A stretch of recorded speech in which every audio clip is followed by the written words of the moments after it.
투자자들은 사실 관심이나 이런 요구사항이 없는데 고객 관점에서 늘 요구하는 경우가 있습니다.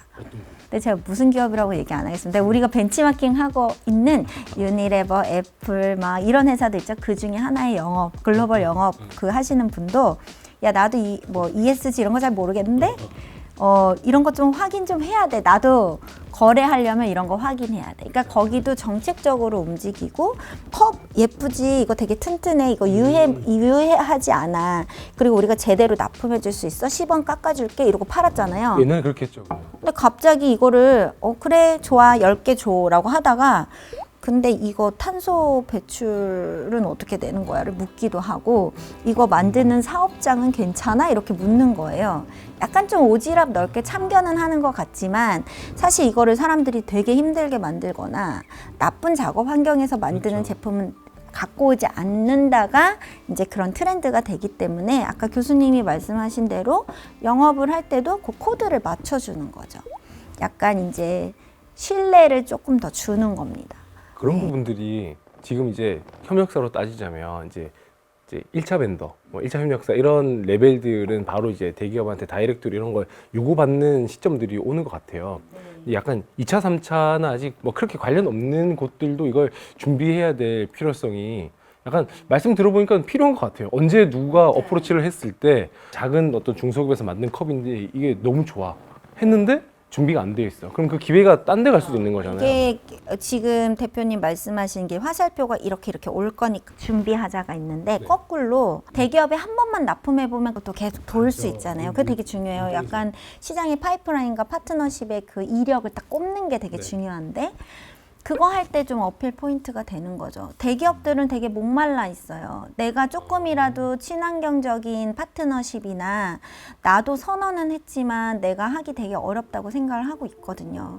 그래서 이런 장단을 맞춰서 함께 갈 수 있는 누군가가 있으면 좋겠다라고 하니까 내가 그 누군가가 되어줄게라고 어프로치를 했을 때는 영업 마케팅 포인트도 충분히 될 수 있죠. 또 한국 사람이 겸손한 게 왼손이 하는 걸 오른손 못하게 하는데 그건 절대 ESG에는 적용이 안 됩니다.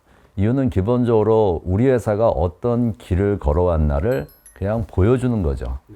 고등학교를 보면은 얘가 전교 몇 등도 중요하지만 소위 말하는 국영수만 아니라 나머지 과목도 얼마나 잘했나 못했냐. 마치 이게 ESG 같은 관점이거든요. 그 돈을 버는 과정에서 혹시 환경적으로 문제를 일으키지 않았나, 사회적으로 갑질하지 않았나, 뭐 지배구조가 문제가 있나, 세 가지 관점을 보다 보니까 이제는 돈을 버는 과정이 필요하거든요. 과정을 표현해주는 과정을 표현하면서 우리가 환경을 탄소를 좀 덜 배출하고 플라스틱을 좀 덜 사용하고, 근데 재밌는 거는 그건 전혀 새로운 이슈는 아니죠. 그러네요. 근데 그게 자연스럽게 저는 ESG는 너무 상식적인 것 같아요. 새로운 게 아니라 기업이 환경 오염만 하면 칭찬받는 거고요. 그렇죠. 플라스틱 배출 좀 덜 해주면 칭찬받는 거고. 근데 그걸 이제 다른 사람들이 이제는 박수를 쳐준다는 얘기거든요. 그러니까 저는 ESG가 전혀 새로운 게 아니고 잘하는 거 그냥 알려주세요거든요. 중소기업 대표님들이 듣다가 그거 다 알지라고 하면서 포인트 잡을 게 하나 있어. 그렇게 하면 비용이 비싸져서 내가 못하는 거다. 우리 마진도 안 남고 그렇게 하면 비용이 다 비싸지는 거다. 그리고 그 비용 비싼 거를 우리 중소기업이 감당하면서까지 그렇게 할 필요는 없는 거예요. 그렇기 때문에 우리가 이게 산업 생태계적으로 제도도 만들어지고 또 대기업들도 그런 책임 영역으로 조금 더 비용적으로 비싸지만 좋은 비재무적인 가치가 있는 중소기업 상품들도 사주는 거죠. 사실 중소기업 사장님들이 아까 교수님이 말하시는 그 포인트를 잘 하기 위해서는 같이 일하는 대기업군이 20원이 더 비싸도 내가 이러한 부분에 ESG 밸류가 있는 협력사의 제품을 더 강하게 쓰겠다라는 부분에 정책이 빠르게 도입돼야 되고 정부는 그런 부분에 있어서 그게 뭔가 산업군의 무드가 될 수 있도록 많은 어떤 좋은 제도들을 만들어내야 되는 거죠. 그래서 이게 뭔가 이렇게 같이 아까 전에 얘기한 그 세 개가 약간 오지랖을 막 부리면서 같이 고민을 하는 거예요. 약간 비싼 걸 사주지만 중장기적으로 전체적으로 그러니까 산업군을 바꿔내야 되는 거죠. 그래서 재생 비율 얼마까지 올려라 그러면 그거는 이 회사는 그런 재생 비율이 높아지는 제품들을 계속 조달받아와야 되거든요.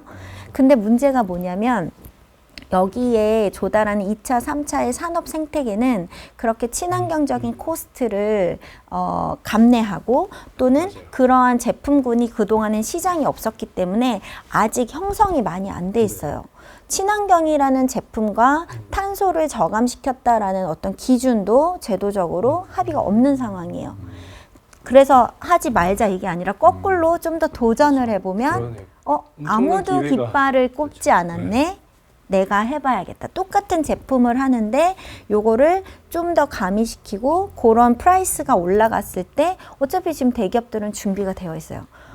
글로벌 기업들도 요게 어느 정도의 우리의 미트만 된다면 난 이런 데랑 이제 손을 잡을 거야 라는 이 터닝 포인트라서 아무도 깃발을 꽂지 않고 제도적인 게 없을 때 그때 뭘 해도 베스트 프랙티스가 되는 거예요. 그럴 것 같아요. 예. 그렇죠. B2B 관점만이 아니라 B2C까지도 소비자가 포괄적으로 바뀌고 이제 있습니다. 다 포함해서 그리고 그런 MZ 식으로. 세대가 저도 대학에 있지만 자기가 가고 싶은 정말 대기업이 어떤 사회적 악행을 저질렀을 때 자기 여자친구, 남자친구, 부모님에 대해서 소위 말해서 좀 자신감도 사라지기 때문에 이제는 정말 그 회사가 돈을 얼마 줘야 좋지만 더 중요한 것은 내가 저 회사 일원으로서 내가 자신감을 갖고 있는 것, 프라이드 같은 것, 그게 또한 중소기업의 어떤 셀링 포인트가 되기 때문에 결론적으로 나온 비용 포인트도 이제는 대기업이 혹은 소비자가 추가적인 프리미엄을 낼 수 있는 마음의 준비가 돼 있고 이미 그게 통계로 나오기 있기 때문에 정말 차별화 포인트가 충분히 더 높은 가격으로 더 높은 수익으로 연결될 수 있다는 좀 자신감을 가지시면 좋을 것 같습니다. 확실하게 말씀해 주시는 게 이제 글로 ESG를 느끼거나 막 보고 배우고 이렇게 하는 것보다 진짜 별다른 게 아니구나. 진짜 별다른 거 아니고 그냥 내 고객이 그 기업이든 아니면 일반 소비자든 그들이 더 만족할 수 있는 걸 만드는 것. 근데 그게 말씀하신 대로 더 이쁘고 뭐 기능이 좋은 것도 중요하지만 더 친환경적인 측면 아니면 이걸 만드는 기업의 문화라든가 이런 부분들도 보고 이제 제품을 구입을 하니까 처음부터 쭉 말씀하셨던 게 연결이 쭉 되는 것 같아요. 요즘에 이제 친환경 제품이나 친환경 이런 뭔가 포장 이렇게 패키징 이렇게 하다가 보면 워싱에 대한 얘기들도 많이 나오는 것 같아요. 네. 그래서 그 워싱에서 되게 좀 주의해야 되는 부분들, 그러니까 결국에는 제품이 갖고 있는 어떤 그 친환경적인 요소를 가미해서 사실 마케팅적으로 굉장히 잘 쓰는 거에 대해서는 아무런 문제가 없습니다. 왜냐하면 소비자들도 그런 걸 요구하고 있기 때문에. 하지만 그 마케팅적인 부분에서 이 제품이 갖는 과정이나 또는 그 소비하는 단계에서 원래 의도했던 대로 소비자들이 참여하고 또 그런 임팩트를 내고 있냐라는 부분에 대해서는 좀 다른 얘기거든요. 그래서 그 어떤 친환경적인 마케팅이냐 아니냐는 결국엔 소비자들이 판단을 하게 되어 있습니다.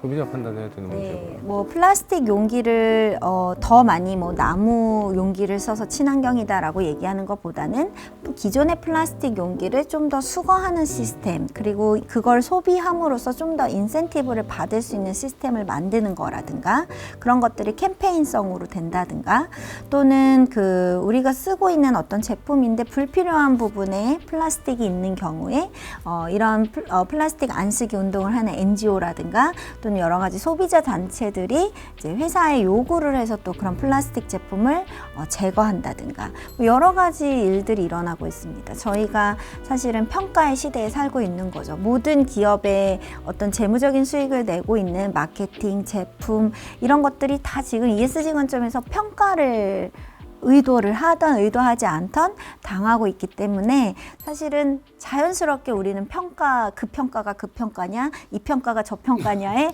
모든 평가를 논의할 수밖에 없는 것 같아요. 잣대와 이런 지표들이 막 우리를 막 쳐다보고 있으니까. 네, 워싱관에서 저는 많은 분들이 이제 고민 많이 하시죠. ESG 워싱이 너무 큰 문제다.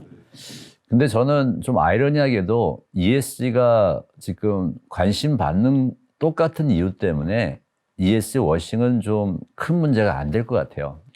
ESG 워싱은 쉽게 말하면 침소봉대하는 거거든요. 어떤 경우에는 거짓 정보를 주는 건데 내가 회사에 대해서 알고 있는 정보와 회사가 갖고 있는 정보의 차이가 되게 많거든요. 우리가 보통 전문적으로 정보가 대칭성이 약하다는 비대칭성을 말을 많이 하는데 이제는 많은 기업들이 보고서를 발간하고 더 중요한 거는 기업의 모든 활동을 종업원 소비자들이 소위 말하는 핸드폰 갖고 미디어를 통해서 모든 걸 공유하기 때문에 이제는 정보의 비대칭성이 줄어들었거든요. 그러니까 ES를 안 할 수가 없는 것이고, 그래서 바꿔 말하면 ES 워싱도 분명히 몇몇 기업들은 강한 유혹을 느끼겠죠.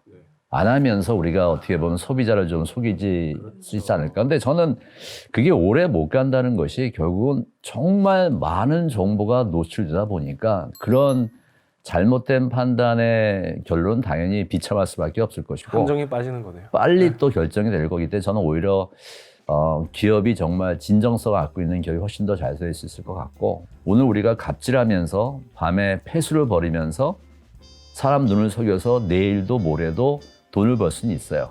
근데 중요한 것은 우리가 관심 있게 보는 건 ESG가 당장 다음 주, 다음 달의 성과가 아니라 앞으로 지속 가능한 걸 보기 때문에 잘못된 관행이 한두 명의 눈을 한두 달 속일 수는 있지만 오래 못 속이기 때문에 결국 ES 워싱도 좀 잠잠해질 것이고, 똑같은 이유 때문에 중소기업도 ES를 하는 것은 이제는 선택보다는 이제는 거의 해야 되는 것 이해하시는 게 좀 좋다고 생각합니다. 그런 흐름 속에 있으면 사실 말씀하신 대로 워싱이라는 게 했다가 걸리면 그저 그럴 가능성이 많기 때문에 조심스러워지는 거다. 근데 그런 말씀을 들으면 확실하게 거품적인 측면은 좀 빠질 것 같기는 해요.